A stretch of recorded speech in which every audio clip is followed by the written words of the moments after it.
Good times are over, EU Foreign Policy Chief Joseph Borrell has declared. Borrell admitted that the prosperity that Europe gained after the mid 20th century came from Russia. Reading between Borrell's lines, Europe is already regretting the decoupling in process from Russia after the Ukraine war. It is also an indication that Europe will go back to Russia because that's where the continent's affluence lies. Hello and welcome to TFIGlobal, the foreign affairs and geopolitical analysis arm of the TFI Media Group.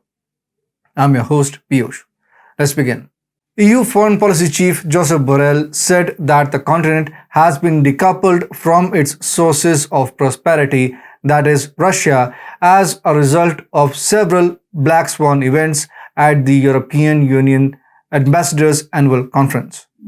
According to the top diplomat, Europeans are currently dealing with the effects of a long-running process in which they have dissociated with the origins of their wealth and security. He said, "Our prosperity has been based on cheap energy coming from Russia. Russian gas, cheap and supposedly affordable, secure and stable. Russia accounted for 2/5, that is 40% of EU's import of gas before the Ukrainian war. Germany was the largest importer of Russian gas with 42.6 billion cubic meters of gas in 2020, followed by Italy, Belarus, Turkey, Netherlands, Hungary, and several other countries. Apart from gas, 26.9% of Europe's crude oil is imported from Russia. That's how much Europe depends on Russian energy. Europe has blindly followed the policies of US after the Ukraine war. The US, which is independent of energy, has hardly faced any major repercussions from the sanctions imposed on Russia. Germany turned to Russia after the 1990s because it was short on resources. Germany was able to increase its annual gross domestic product enormously because of the low-cost energy it received from Russia. It was clear that both the parties benefited from the yearly inflow of billions of dollars from Europe to Russia.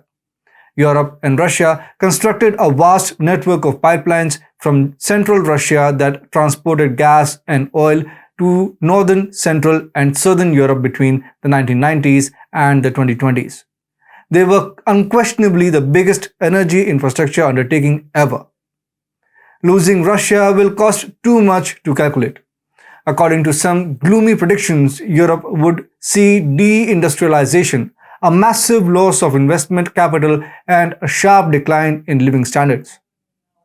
The grim forecasts are justified when you consider the precarious financial situation of several EU nations as well as the inflation that is beyond control. The International Monetary Fund has lowered growth projections for each of the major economies in the Eurozone, namely Germany, France, Italy, and Spain for 2023, since the conflict and raising interest rates are expected to slow the economic development.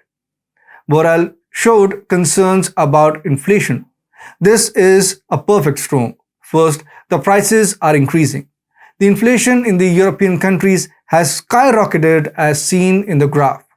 Borrell further attacked US of causing recession in the world. Second, the reaction of central banks increasing interest rates in the United States.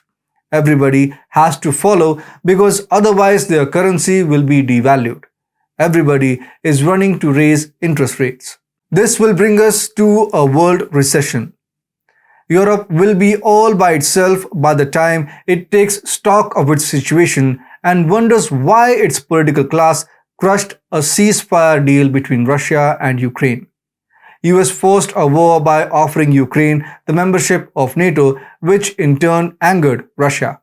Following the collapse of the Berlin Wall, Russia disbanded the Warsaw Pact. However, the North Atlantic Treaty Organization grew eastward rather than dissolving. The praise of Russia by a top EU diplomat in the times when everybody gives pro-Russia statement is punished or sanctioned is a significant one. Additionally, it is a sign that Europe will return to Russia since that's where the continent's wealth comes from.